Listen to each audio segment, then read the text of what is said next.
একটা জায়গায় এসো, এইখানে হচ্ছে বাঁদিকটা চেপে যাস না। পড়ে যাবো। এইখানে আমাদের ফুল গাছটা, কিন্তু এখানে দাঁড়ানোটা খুব একদম বাজে ব্যাপার। ফুলগুলো দেখতে পাচ্ছে আমাদের গাইস।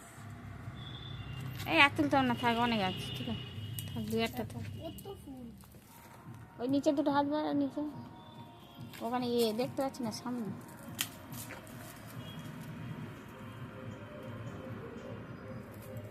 আচ্ছা, এই কি আমার শাড়িটা এই নোংরার মধ্যে আমার নষ্ট হয়ে গেল। দেখো, লাল জবা, এই লাল শাড়ি, বলো আমার এই বাড়ির মানে গিন্নি গিন্নি সেজে কেমন লাগছে। তো দেখতেই পাচ্ছ কত ফুল, দেখো কি সুন্দর দেখতে লাগছে। তো যাই হোক, ভিডিওটা কেমন লেগেছে তোমাদের জানিও।